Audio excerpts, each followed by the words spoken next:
Saludos en Cristo Jesús, queridos hermanos y amigos.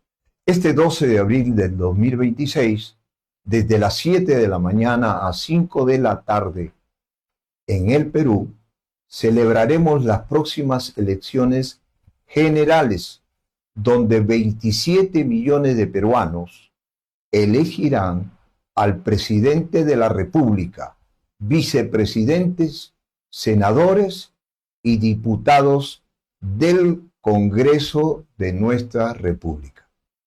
En particular, en este mencionado proceso electoral, la Iglesia Evangélica ha realizado los esfuerzos necesarios para participar con la finalidad de defender los principios bíblicos, y se cree que su participación en estas elecciones tendrían el voto clave. Queremos repasar la historia y en los comicios de los años 1990, la Iglesia Evangélica, como hecho anecdótico, logró colocar por primera vez en el puesto de vicepresidente de la República al pastor Carlos García y García. Y también se logró tener representación con 16 diputados y 4 senadores. El aporte del pueblo evangélico fue clave en esa campaña electoral, recolectando firmas para inscribir al partido Cambio 90, que los acogió en su lista de candidatos. Con este histórico comicio para la Iglesia, los evangélicos logramos ser parte de la política peruana. Luego, en 1995, colocamos a 5 representantes en el Congreso. En el 2000, solo 1. En el 2001, 3. Y en el 2006 y en el 2011, 4. A pesar de la evidente mengua de la representación evangélica en el legislativo, al menos 5 partidos participaron en estas elecciones. Algunos aportes de la Iglesia Evangélica. En el caso de los pastores participantes, estos buscan aportar credibilidad, honradez y honorabilidad, porque sobre todo asumen un compromiso con Dios y no con otros intereses. Otros pastores de distintas denominaciones evangélicas se han opuesto y se oponen a realizar campañas políticas y partidarias usando el púlpito y el templo. No solo porque la ley lo prohíbe, sino por respeto a la libertad. Esto lo dijo y lo propuso en una oportunidad el reconocido pastor Humberto Lay. Los enfoques conocidos políticamente de la Iglesia Evangélica es la defensa del concepto de la familia tradicional y el derecho a la vida, no al aborto. Veamos la siguiente entrevista, que tiene el objetivo, queridos hermanos, a orientar a la Iglesia en el cumplimiento de su obligación y también en su derecho a elegir con su voto a sus próximas autoridades seculares. Debemos recordar el pasaje bíblico que se encuentra en Mateo capítulo 22, verso 21. Dad al César lo que es de César y a Dios lo que es de Dios. Para participar de este tema, hemos invitado al hermano y pastor cristiano, ¿no? Carlos Peñalosa Cruz. a quien quiero dejarle para que él traiga un saludo. Adelante, pastor. Saludos a todo el pueblo de Dios, donde quiera que estén, que la gracia, el favor, la misericordia, la compasión y la piedad del Señor siempre los sostenga, los alcance y los guíe. Por invitación del pastor Luis, estoy aquí sometido a sus preguntas para que podamos instruirlo a usted y sepa tomar la decisión adecuada. Amén, pastor. Muchas gracias por acudir a este llamado. Y nosotros como pastores necesitamos tener un objetivo claro con respecto a este tema. El tema es que ustedes, queridos hermanos, sean edificados a través de la experiencia, el conocimiento que en estos momentos nos va a brindar el pastor Carlos Peñalosa, que tiene pues esta experiencia abundante en el campo político. Para comenzar, tendríamos que mencionar que en la política, pastor, las iglesias o el pueblo evangélico tiene más o menos en el Perú una fuerte cantidad, digamos, de congregantes que pasan los 5 millones de personas. Esto es así, ¿no? ¿O me equivoco? Sí, claro. Es un buen promedio. El voto cristiano tiene ahora un peso, por eso es que astutamente los partidos políticos invitan ahora a los líderes cristianos a participar en política. Pero no lo hacen porque tal o cual persona tenga ciertos atributos, sino porque usted va a ir a votar. Ese es el interés. Hay que estar atentos por eso, para saber a quién se respalda y a quién no. Esto tiene que ver, pastor, con digamos, un pensamiento católico y también una forma de presentar su no acuerdo en que los sacerdotes y autoridades eclesiásticas del catolicismo no se involucran y están prohibidos de entrar en temas políticos, ¿no? Porque según ellos así separan el tema de la iglesia y el Estado. ¿Qué me dice de este punto de vista? Bueno, eso tiene sus bemoles, ¿ah? Porque la Iglesia Católica siempre está presente en las decisiones políticas del Estado. Uh-huh. Así que tiene sus bemoles el asunto de que si participa o no participa. A diferencia de el pueblo cristiano versus el pueblo católico, el pueblo cristiano participa de los acontecimientos políticos en las elecciones que se dan cada 5 años o cada 4 años a nivel regional municipal. Pero nosotros tenemos trascendencia, claro que sí. Es importante que participe un católico o un pastor. Bueno, a los sacerdotes de la Iglesia Católica el Vaticano no se los permite. Nosotros no tenemos papa. Amén. Nosotros tenemos a un Salvador, a un único y suficiente Salvador, dice la Biblia, un solo mediador entre Dios y los hombres, Jesucristo hombre. Y a Jesucristo es que nos sometemos. Y esta Constitución es la Constitución de las Constituciones. Los 66 libros dicen claramente que donde está el Espíritu de Dios, ahí hay libertad. Gloria a Dios. No estamos sometidos a doctrina de hombre, estamos sometidos a esta Constitución. Y la Constitución nos permite participar. ¿Por qué no podría participar un pastor? ¿Por qué? ¿En qué parte de la Biblia dice que un pastor, un hermano, hermana, no puede participar de una elección, no puede ser congresista, no puede ser presidente, no puede ser ministro? ¿En qué parte de la Biblia dice desde Génesis hasta Apocalipsis? En ninguna. ¿Y sabe qué es lo que ha pasado a lo largo de los años? Es que le hemos dejado a la Iglesia Católica todo el predominio del mando estatal.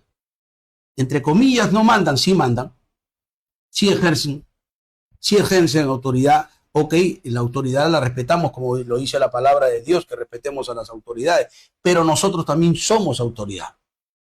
Nosotros también tenemos que participar de la realidad sociopolítica del Estado. No veo el por qué no, porque la Biblia no lo prohíbe, por si acaso. Si a alguien le dice que la Biblia lo prohíbe, dígale que desde Génesis hasta Apocalipsis le muestre dónde está el versículo que establece lo que está diciendo. Amén.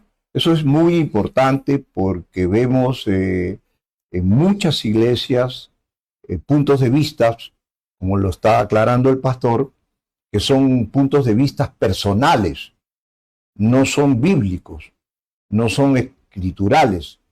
Entonces debemos tener en cuenta que lo que manda la Biblia es lo que nosotros como creyentes, como pueblo de Dios, como hijos de Dios, tenemos que, participar, tenemos que seguir. Entonces hay necesidad de reconocer estas cosas y que muchos de ustedes, queridos hermanos, con todo el amor puedan tomar en cuenta para enfrentar estos comicios electorales que vienen pronto. Yo diría orientar, ¿no? Orientar, guiar, enseñarles cuál es la ruta. En realidad nos ha cubierto toda una nebulosa de que esto es malo y todo es malo. Entonces deberíamos de partir a vivir a las galaxias, pues si todo es malo, es malo, es malo. Entonces Dios se equivocó. No, todo no es malo. La Biblia dice que todo lo que es corrompido es para los corrompidos, porque aún en su mente están entenebrecidos. Entonces todo no es malo. El participar en política es saludable. ¿Sabe por qué? Porque entonces es ahí donde nosotros hacemos respetar nuestros derechos. Ejemplo, lo que voy a decir es bastante fuerte.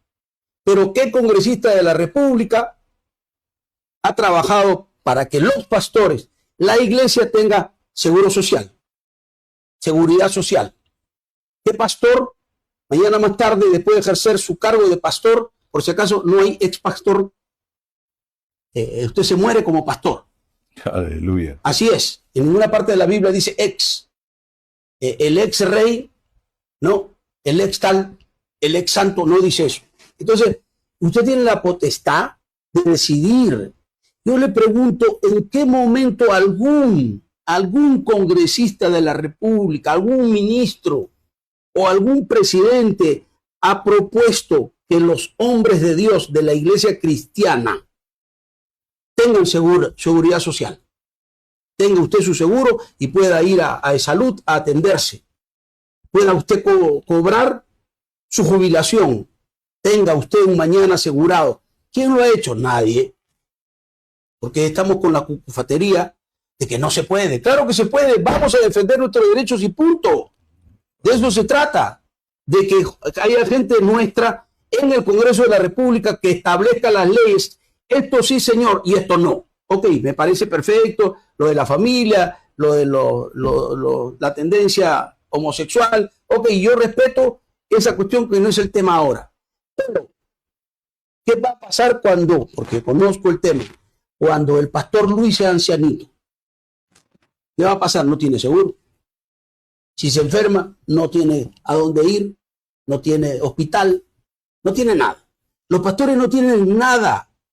Esa responsabilidad, perdón, discúlpenme, la tiene usted, ex congresista de la República, que no ha hecho nada.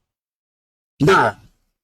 Producto de eso puedo hablar tan categóricamente como para decirle, ponga en la agenda parlamentaria el tema de la seguridad social para el pueblo de Dios en general y para los líderes de la iglesia. Apúntelo. Otra cosa que también nos han preguntado es con respecto a estos últimos comicios electorales. Vemos que en ciertas iglesias que manejan ciertas herramientas de comunicación como la televisión y la radio, está dándose el proselitismo aún en las prédicas dentro de los templos. ¿Qué opinión le merece eso? No me gusta. ¿A usted no le gusta? No me gusta. No lo dice la Biblia, pues. O sea, la Biblia dice que prediquemos a Cristo. A mí me fascina, de verdad que me fascina predicar. Gloria a Dios. O sea, tengo muchos años predicando el Evangelio. Me gusta ganar almas. Yo soy pescador de hombres, netamente. Entonces, dentro de esto, básicamente la iglesia, el templo, digámoslo así, el templo está diseñado para hablar de la palabra de Dios. Ahí no puedo meter pues a Pedro, a Juan, a el otro, a esto, porque hay que votar el 2, el 3, el 34, el esto. No, nada que ver. Eso es fuera del templo, en la calle, en sus casas, en el trabajo, en los parques. Hable lo que quiera, porque usted tiene el derecho constitucional de poder elegir, y para elegir usted tiene que preguntar como esto, como lo otro. Pero en la iglesia se habla de versículos bíblicos, de testimonio, del poder de Dios, de los milagros, de los ciegos que ven, de los cojos que caminan, de los paralíticos que se levantan, del escenario de Dios, de los milagros y el poder del Espíritu Santo que mueve y cambia los destinos de una nación. Eso es distinto. Entonces usted no tiene el derecho de meter a ningún político dentro de la prédica del Santo de Israel, Gloria a Dios, del Señor de señores, alabado, del Dios Todopoderoso, de que Él cambia en un segundo una vida tan solo con elegirlo a Él, Gloria por a Dios. fe. Amén. Entonces no confunda la fe con una doctrina política, pues. No podemos meter un político, una doctrina política en el altar, en el púlpito Gloria de a Dios. Usted no puede meter en algún púlpito de Dios a hablar que es su amigo, que el otro. No se deje comprar. Alabado, Pastor, no se deje Jesús. comprar. Gloria a Dios. No crea que porque fulano se le acerca y se toma foto con ustedes y le muestra los dientes así con care bueno,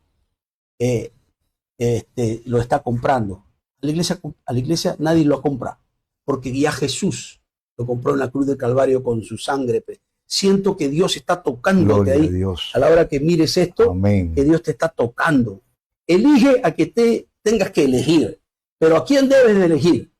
Al hombre o a la mujer que sea temeroso de Dios, pero que tenga planteamiento, porque hay gente que sí son temerosos de Dios, pero no tienen ningún planteamiento. Santo Israel. Son neófitos, ilustremente neófitos, que recién van a ir a aprender de política estando en los cargos. Gloria. Yo no creo que deba de ser así. Amén. Yo creo que debe ser un político con conocimiento de la cosa pública, de la cosa del Estado. No puedes ir a aprender para después pretender defender los derechos de la iglesia cristiana, porque la Biblia dice que tengo un defensor, ¿verdad? La Biblia dice que el Cristo de la gloria estará conmigo como poderoso gigante. Así lo dice, eso es lo que yo creo. Entonces, de pronto usted dirá que este pastor es un exagerado. La verdad que sí, yo soy exagerado. Gloria a Dios. Porque mi fe es inamovible. Dios me ha sanado del cáncer al colon, de infarto al corazón, de infarto al cerebro. No tengo tendón de Aquiles y no cojeo.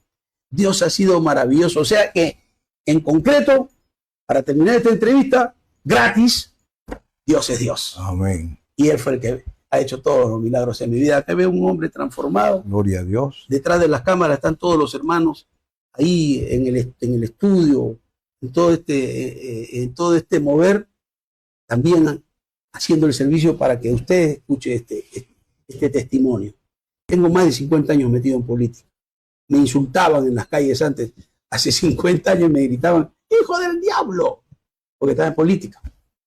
Pero he seguido en política y siempre ha sido para servir a mis hermanos, para servir a la iglesia, siempre para servir a la iglesia, nunca para servirme de ella, siempre para servir al pueblo del Señor. Quedo a sus órdenes, pastor. Bien, vamos terminando ya, pastor. Agradecemos por su ponencia, muy ilustrativa, educativa también. Hay una pregunta que nos han hecho también algunos hermanos. Era con respecto a, digamos, los personajes mencionados en la Biblia como Daniel, como José, que, digamos, usó Dios en naciones paganas, donde no conocían a Dios. Sin embargo, estos hombres de Dios supieron permanecer, supieron defender, ¿no?, la creencia, la fe que tenían en Dios, y no cedieron a situaciones que muchas veces se ve enfrentado el político, como lo estamos viendo hoy, ¿no? La corrupción que lo vemos los peruanos en los políticos, ¿no?